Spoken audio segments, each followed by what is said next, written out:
siang anak-anak. Selamat siang Ibu.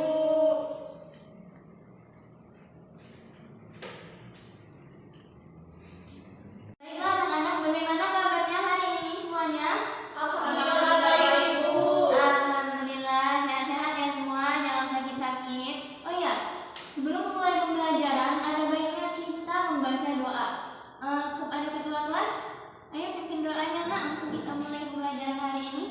Baiklah teman-teman, sebelum kita melakukan proses pembelajaran hari ini, baiknya kita membaca doa menurut kepercayaan masing-masing. Berdoa dimulai. Berdoa selesai. Nah, baiklah anak-anak, apakah udah ada yang tahu nih kita hari ini akan belajar apa? Belum tahu Bu. Belum Ibu. Baiklah, sebelum memulai pembelajaran, Ibu akan menayangkan sebuah video untuk pembelajaran hari ini.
Nah, baiklah, dari video yang sudah Ibu tayangkan, sudah terbayang bukan kita akan belajar apa pada hari ini? Belajar evolusi. Ya, benar sekali. Kita hari ini akan belajar evolusi. Nah, di sini Ibu akan menayangkan PowerPoint-nya ya. Media pembelajaran KD3 9 kelas 12 SMA. Indikator pembelajaran kita hari ini adalah menjelaskan pengertian evolusi, menjelaskan teori evolusi menurut para ahli, menjelaskan perbedaan teori dan fenomenon, mengetahui bukti-bukti evolusi, menjelaskan hukum Hammond. Pengertian evolusi. Nah, di sini ada yang tahu nggak apa sih itu evolusi? Saya Bu. Ya, Khofifah. Evolusi itu artinya kayak penemuan fosil-fosil kayak.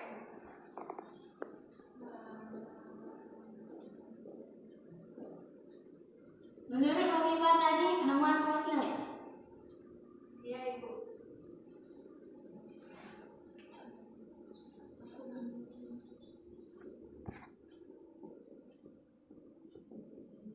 Ada lagi? Saya Bu, Iya, Karya? evolusi itu ialah menurut saya perubahan. Ya, boleh.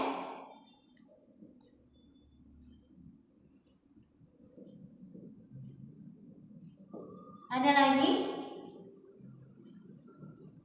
Ya, Husnul? Perubahan dari yang rumit menjadi lebih baik. Ya, benar.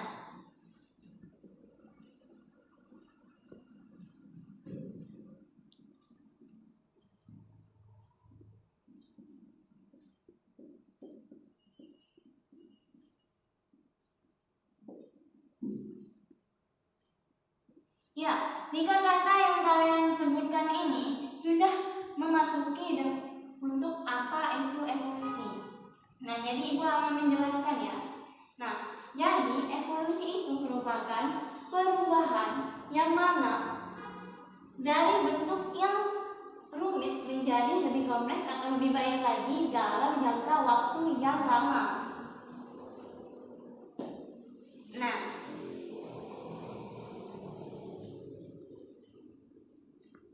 Nah, di slide ini tadi sudah Ibu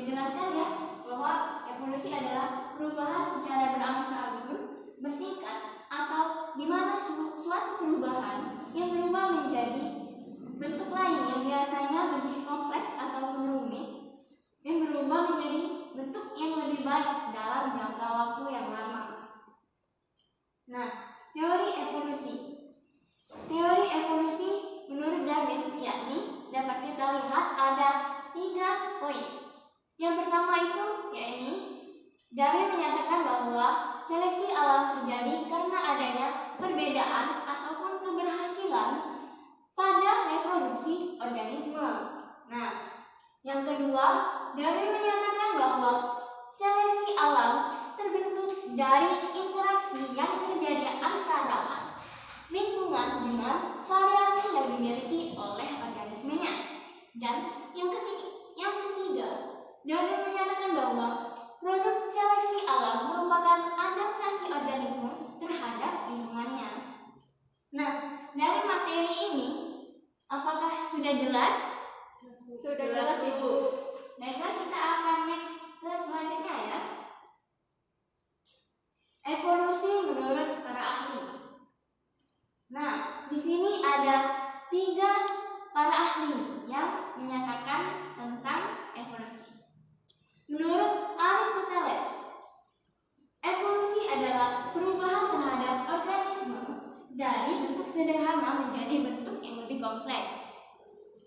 Nah, sedangkan menurut Charles Darwin, evolusi adalah keturunan dengan adanya modifikasi, yang artinya spesies berubah dengan seiring berjalannya waktu, memunculkan spesies baru dan berbagai nenek moyang yang sama. Nah, dan yang ketiga ini ada menurut Alfred Russel Wallace. Nah, yang mana dia menyatakan bahwa evolusi adalah teori biologi yang menyatakan bahwa hewan, makhluk hidup, dan lain sebagainya yang ada di bumi merupakan berasal dari jenis sesudah yang ada sebelumnya. Nah, perbedaan yang ada pada saat ini terjadi karena adanya modifikasi dalam beberapa generasi. Nah, seperti misalnya Homifa sekarang merupakan generasi yang keberapa.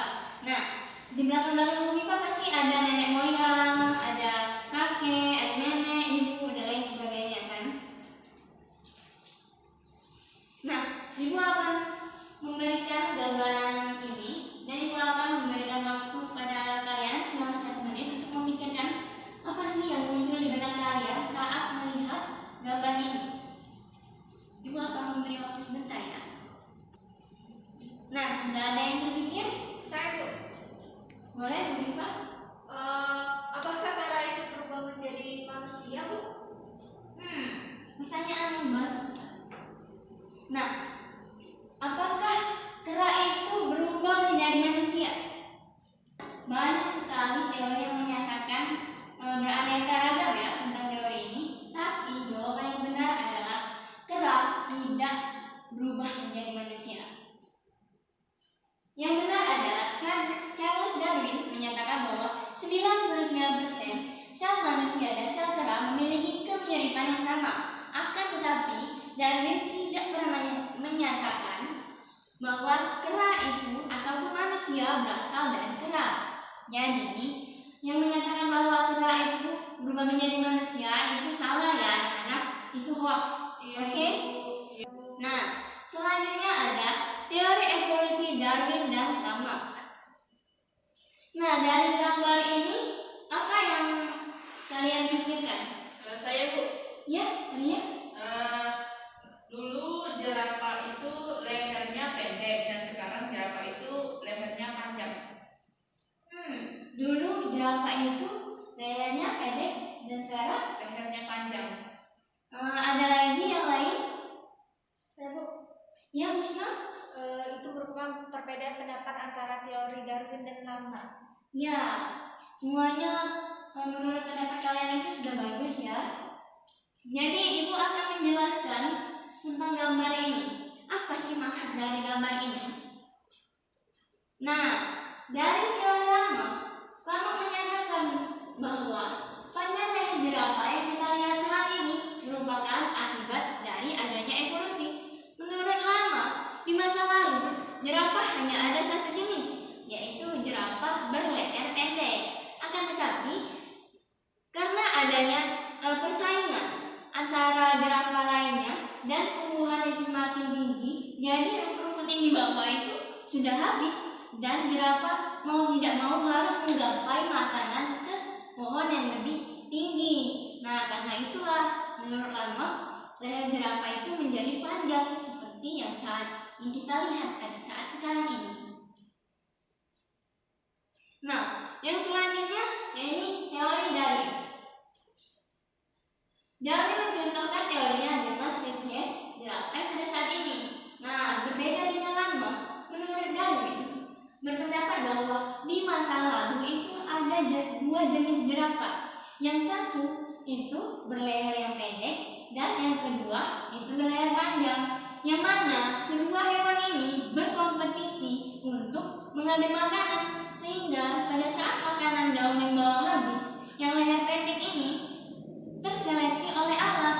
Nah, jadi yang sekarang hanya tersisa jerapah yang leher panjang, dan yang leher pendek itu terseleksi alam dan tidak ada di saat ini. Nah, selanjutnya ada bukti-bukti evolusi.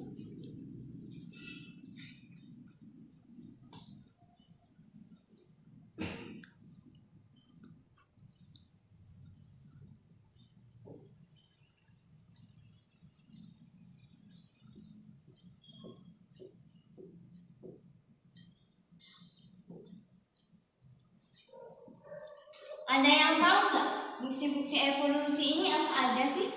Bukti biografi, Bu. Ya, benar. Bukti biografi.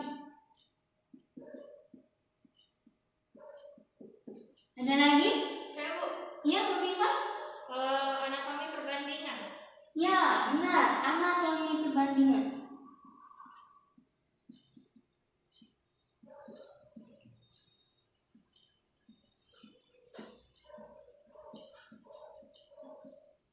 Ada lagi? Saya, Bu, Ya, Husnul? penemuan fosil. Ya, benar.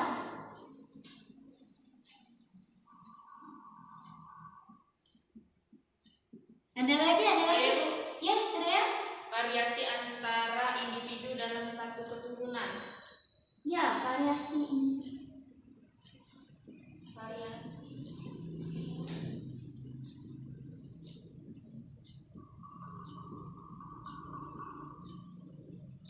Ada lagi yang lain?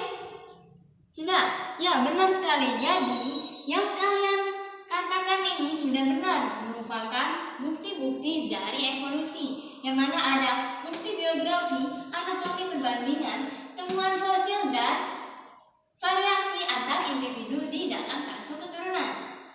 Ibu akan menayangkan contoh-contohnya yang lebih banyak ya. Ya, Bu. Nah, di sini bahwa ada 11 petunjuk adanya evolusi atau bukti-bukti dari evolusi. Yang mana yang pertama, yakni ada peninggalan fosil di berbagai lapisan batuan bumi. Dan yang kedua, adanya anatomi perbandingan. Dan yang ketiga, itu adanya alat-alat tubuh yang tersisa. Yang keempat, adanya bukti biografi seperti yang sudah disebutkan oleh Trea. Dan yang kelima, adanya peristiwa domestikasi. Yang keenam, perbandingan fisiologi. Yang ketujuh, embriologi perbandingan. 8, variasi antara individu dalam satu keturunan. Yang kesembilan, perbandingan genetik.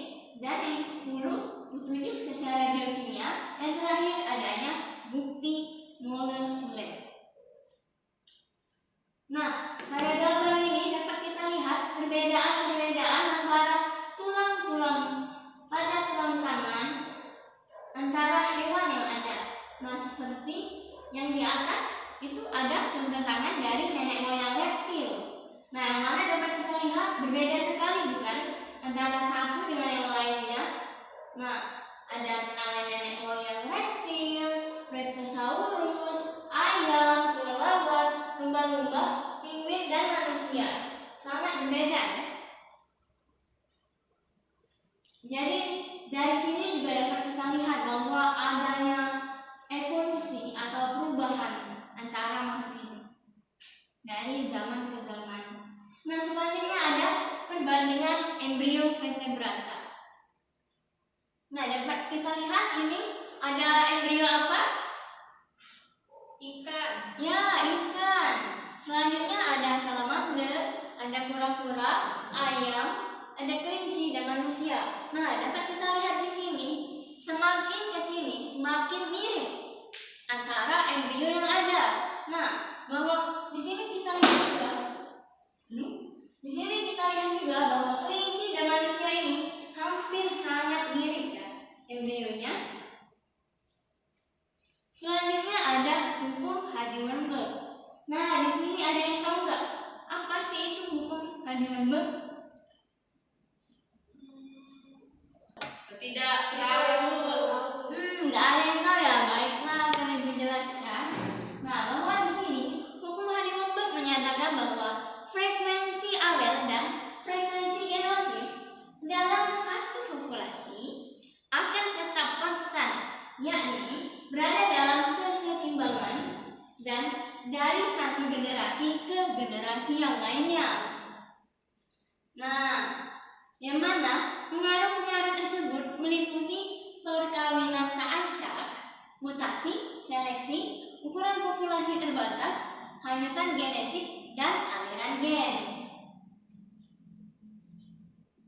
Nah, ibu akan menuliskan rumus-rumus dari hukum Hardy-Weinberg ini ya.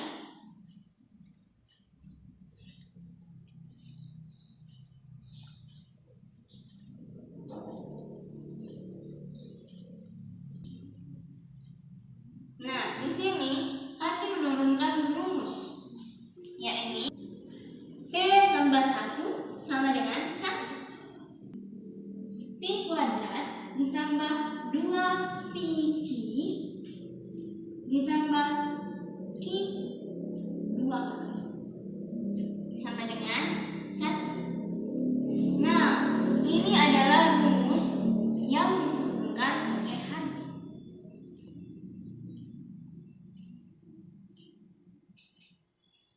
Yang mana pada rumus ini dapat kita lihat keterangannya di sini bahwa P sama dengan frekuensi gen dominan, yakni A besar, B besar, dan D besar. Itu adalah contohnya ya. Nah, Q sama dengan frekuensi gen resesif, yakni A kecil, B kecil, dan D kecil. Dan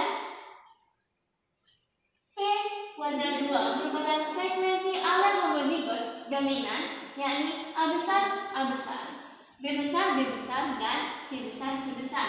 Sedangkan Q pangkat 2 kuadrat, yakni merupakan frekuensi alel homozigot resesif, yakni A kecil, A kecil, B kecil, B kecil, dan D kecil, D kecil. Dapat dilihatkan perbedaannya bahwa yang mana frekuensi gen dominan dan resesif yang biasa P dan Q itu hanya 1, sedangkan yang P kuadrat dan 2PQ atau Q 2 kuadrat itu memakai dua huruf yang sama. Kita dapat lihat di sini, jika homozigot berarti itu sama. Jika heterozigot berarti itu memakai yang kecil dan yang besar. Dan jika homozigot resesif berarti itu sama tapi kecil semua.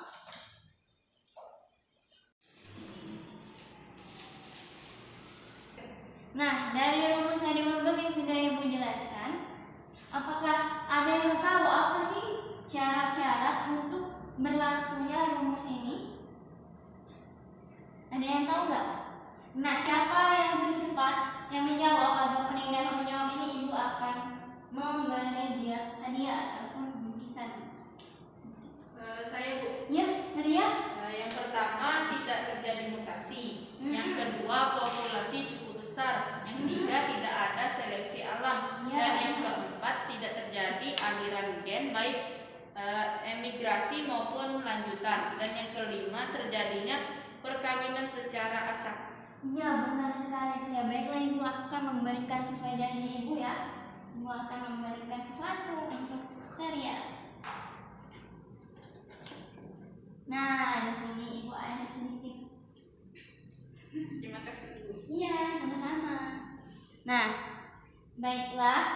Selanjutnya, seperti biasa pelajaran kita akan ada apa, anak-anak? Kuis. Ya, benar sekali. Di sini Ibu akan memberikan kuis secara berkelompok ya. Ibu akan memberi kalian waktu selama 3 menit untuk mengerjakan diskusi kelompok ini ya. Ya, boleh didiskusikan dengan teman-teman teman-temannya ya. Ya. Tapi tetap jaga jarak ya anak-anak. Iya Ibu.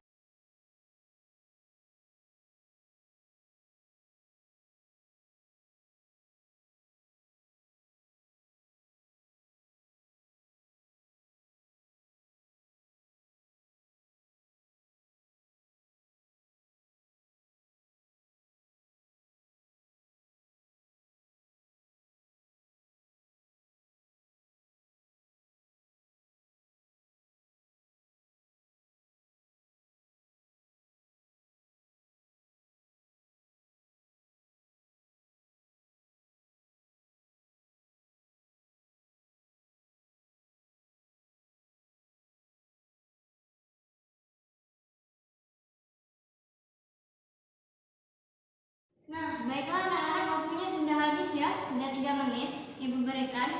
Siapa yang akan menjelaskan ke depan mengenai tugas kelompok ini? Saya Ibu. Ya, Bu Viva, silakan menjelaskan ke depan ya, sayang. Nah, baiklah teman-teman. Saya akan menjelaskan hasil diskusi tentang kelompok kami ya. Yaitu yang pertama, apakah perbedaan dari teori evolusi Darwin dan Lamarck? Nah, jadi teori evolusi Darwin itu menyatakan bahwa spesies yang ada di masa sekarang ini berasal dari makhluk hidup sebelumnya. Lalu untuk teori evolusi Lamarck itu menyatakan bahwa organ tubuh yang sering digerakkan mengalami perubahan sesuai dengan lingkungannya. Untuk soal yang kedua itu jelaskan apa yang dimaksud dengan spesies dan spesiasi. Jadi spesies adalah suatu populasi yang mengendalikan pertukaran gen secara alami. Sedangkan spesiasi adalah pembentukan 2 atau lebih spesies yang ada satu sebelumnya. Nah, untuk yang ketiga itu apa itu evolusi? Jelaskan dalam bahasa Anda. Nah, jadi evolusi ini adalah sebuah perubahan yang terjadi dalam rentang waktu yang lama dan mengubah sesuatu yang sederhana menjadi lebih kompleks. Nah, selanjutnya itu tuliskan macam-macam embrio yang ada di bawah ini.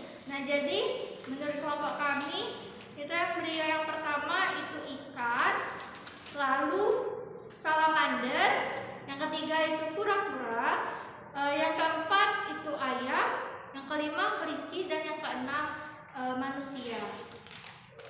Ya, benar sekali ya, sudah bagus hasil diskusi dari kalian. Kita beri aplaus dulu untuk diri kita sendiri.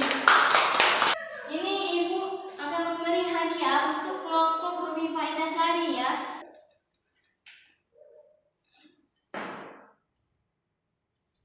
Selamat ya, Bu Viva. Terima kasih Ibu. Iya, sama-sama. Nah, baiklah, itulah pembelajaran kita pada siang hari ini.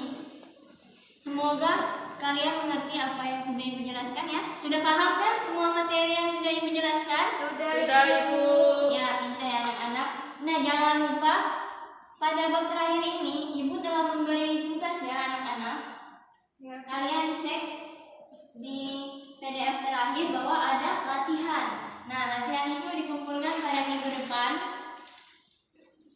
Dan jangan lupa untuk mengerjakan ya, semakin cepat kalian mengumpulkan, semakin besar peluang nilai yang akan kalian dapatkan. Baik Bu. Ya. Itulah tadi pembelajaran hari ini. Ada baiknya kita berdoa.